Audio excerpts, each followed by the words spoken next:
wabarakatuh. Waalaikumsalam warahmatullahi wabarakatuh. Terima kasih atas waktunya Bapak Ibu. Selamat siang semuanya. Selamat siang. Nah, apa kabar Bapak Ibu hari ini? Alhamdulillah, sehat jasmani, sehat rohani, sehat ekonomi. Amin. Itu sebuah doa yang mudah. Semoga kita tetap sehat ekonomi.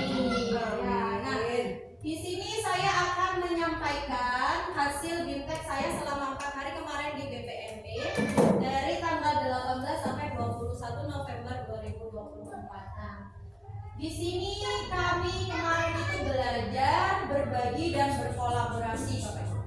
Jadi sebelum kita berbagi sesuatu, kita harus mempelajarinya terlebih dahulu. Apa itu belajar? Setelah kita mendapat ilmu dari belajar, kita baru berbagi. Setelah berbagi, akhirnya kita berkolaborasi atau bekerja sama. Nah, di dalam Kombel 3 hal ini yang harus kita kerjakan, yaitu belajar, berbagi, dan berkolaborasi. Tujuannya untuk apa, Bapak Ibu? Untuk meningkatkan hasil belajar siswa dan memperbaiki kinerja guru. Nah, selanjutnya.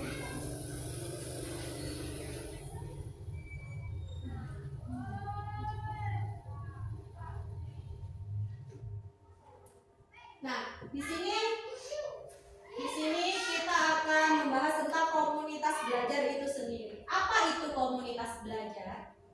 Komunitas belajar merupakan sekelompok guru dan tenaga kependidikan atau BTK yang belajar bersama, berkolaborasi secara terjadwal dan berkelanjutan dengan tujuan yang jelas serta terukur untuk meningkatkan kualitas pembelajaran sehingga berdampak pada hasil belajar murid.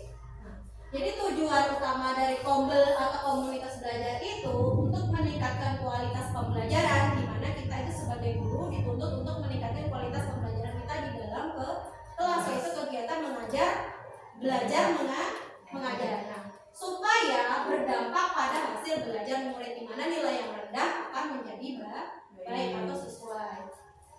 Komunitas belajar merupakan strategi utama atau kunci yang dapat meningkatkan kemandirian GTK untuk meningkatkan kualitas pembelajaran melalui aktivitas kelompok seperti belajar bersama, menyelesaikan tantangan pembelajaran, berbagi praktek baik, memberikan umpan balik yang efektif, dan bagian yang paling penting adalah menerapkan hasil Kombel pada pembelajaran di kelas sehingga tujuan meningkatkan kualitas pembelajaran dapat dicapai demi berdampak pada pembelajaran murid. Slide selanjutnya, Bu. Nah, dalam komunitas belajar ini kita melaksanakan siklus inquiry, di mana ada 4 tahap dalam siklus inquiry ini.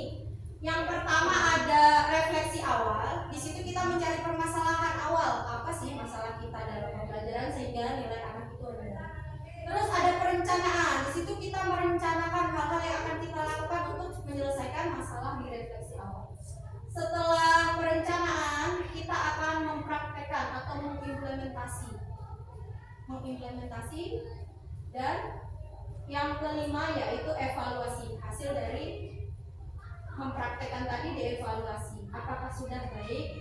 Apakah perlu dilakukan perbaikan lagi? Nah, siklus ini berkelanjutan, Bapak Ibu. Makanya kita dalam Kombel ini ya, Kombel kita Kombel Dahlia yang dilaksanakan setiap seminggu sekali, setiap hari Sabtu. Nah, di sini kita akan membahas refleksi awal. Apa sih masalah-masalah Bapak Ibu di dalam kelas itu yang membuat anak-anak, misalnya ini yang kita bahas untuk literasi ya. Silakan kalau ada dari Bu Herni dulu ya. Ya, terima kasih atas kesempatan dan waktu yang diberikan.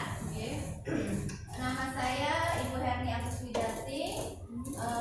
Saya menjadi wali kelas 1. Untuk permasalahan di kelas rendah atau di kelas 1 untuk literasi nih Bu ya. Khusus literasi ya. Untuk literasinya mungkin memang di tahap awal untuk anak-anak kelas 1 ini memang memerlukan sebuah proses langsung. Kita memerlukan sebuah proses. Nah, untuk literasi ini kebanyakan anak-anak ini, kenapa sih anak-anak di kelas 1 itu masih banyak atau mungkin ya 1 atau 3 orang mungkin masih belum bisa membaca? Karena apa?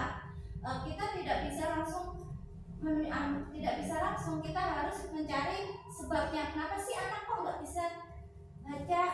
Bukan baca langsung pakai kalimat ya atau pakai kata. Pertama anak kan suku kata dulu. Mungkin kenapa sih anak itu kok nggak bisa? Nah, itu mungkin karena pondasi awalnya itu belum hafal sepenuhnya. Pondasi awalnya itu apa nih Bapak Ibu? Pondasi awalnya itu mungkin huruf ya, huruf abjad itu. Dari 26 huruf abjad itu mungkin anak yang belum bisa membaca itu karena huruf abjadnya itu tidak hafal ya, tidak hafal sepenuhnya. Jadi ketika Bapak dan Ibu guru untuk merangkai kata, merangkai suku kata masih susah. Nah, jadi mungkin untuk di kelas 1 itu mungkin antara 3 atau 2 orang yang masih belum memahami dan menghafal huruf abjad. Nah, solusinya mungkin Bapak Ibu guru di kelas 1 harus menggunakan media pembelajaran yang menarik sehingga pembelajarannya tidak membosankan, dan anak-anak untuk mengenal huruf abjad itu bisa dengan menggunakan permainan atau sejenisnya. Nah, mungkin itu saja Bu yang dapat Ibu sampaikan. Ya, terima kasih Bu Erni. Jadi ulur rangkum tadi di kelas 1 itu permasalahannya karena anak belum menghafal ya, ABC-nya belum hafal semuanya. Ya. Nah, untuk kemungkinan penyelesaiannya menggunakan media pembelajaran dan game supaya menyenangkan. Terima kasih. Sekarang selanjutnya untuk Bu Risma.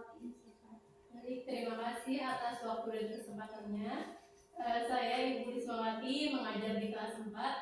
Jadi Bu, untuk permasalahan di kelas 4 itu sebagian siswanya itu minat membaca atau literasinya masih rendah Bu. Jadi ketika diberikan soal di LKS, padahal jawabannya ada di buku, ada di bacaannya, tapi karena memang minat membaca mereka masih rendah, jadi mereka kesulitan untuk menjawab soal-soal tersebut dan akhirnya bertanya kepada guru.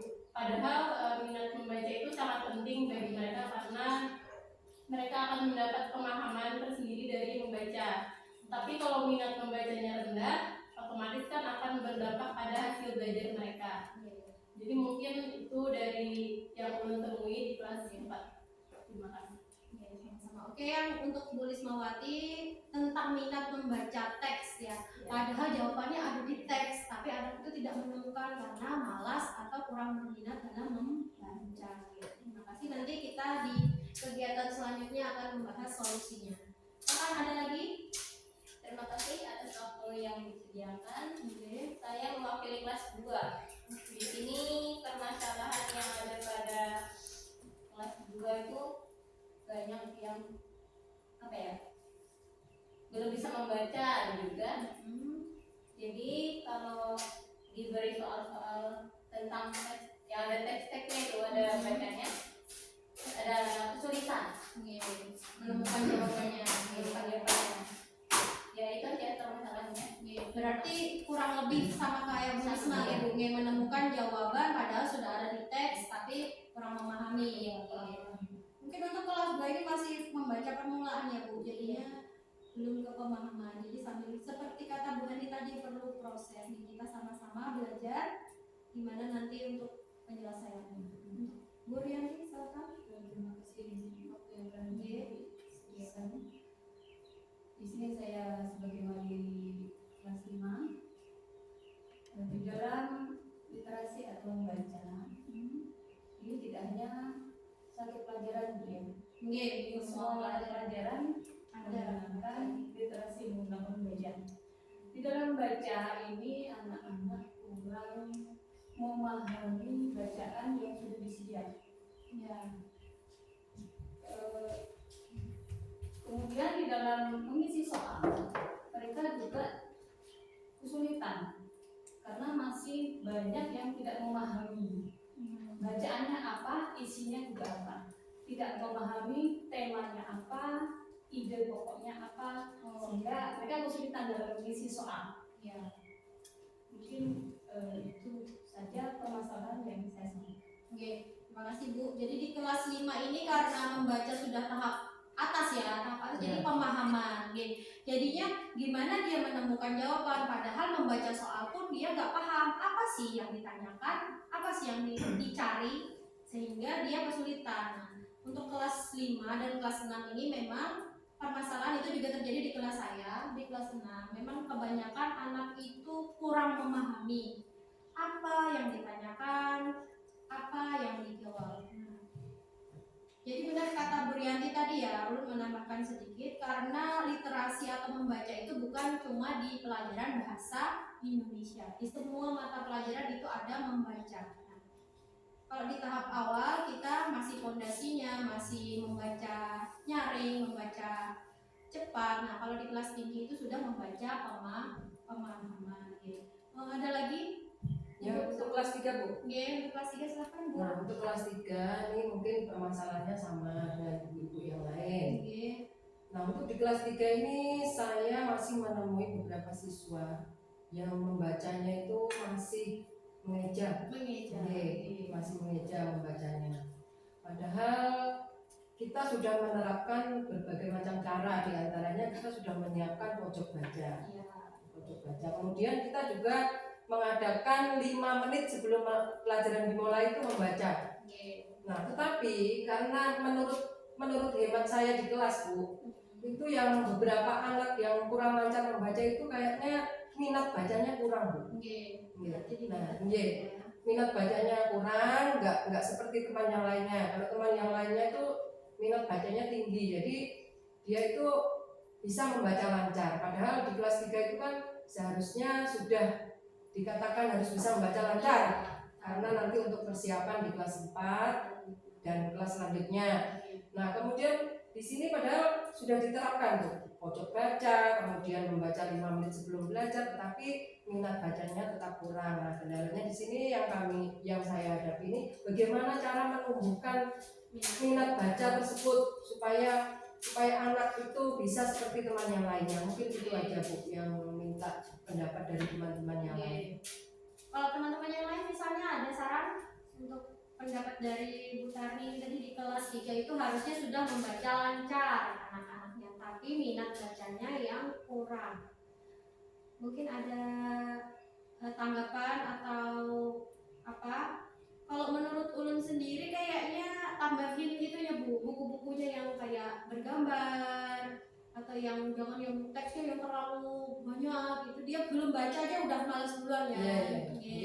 Jadinya kalau bisa jangan bacaan yang terlalu banyak teks atau diselingi dengan gambar-gambar, misalnya dongeng, kan kita cuma membangkitkan minat dulu kan. Ada gambarnya, ada bacanya sedikit-sedikit saja dulu. Kalau sudah lanjut nanti dia makin berminat. Mungkin dari saya itu tambahannya, atau dari yang lain ada? Pak Ija, di olahraga misalnya? Enggak, sudah ada. Mungkin di olahraga sudah sip semua ya? Iya. Oke. Sudah sip aja ya. Berarti untuk pertemuan Komel kita hari ini saya cukupkan sampai di sini, karena kita masih tahap awal ya, refleksi atau pencarian masalah aja. Nanti di pertemuan berikutnya di hari Sabtu depan, insya Allah kita akan melaksanakan perencanaan apa yang akan kita lakukan untuk mengatasi masalah-masalah yang kita dapatkan ini. Nah, saya kira cukup sampai di sini. Salah hilap mohon maaf yang sebesar-besarnya saya akhiri. Wassalamualaikum warahmatullahi wabarakatuh. Waalaikumsalam.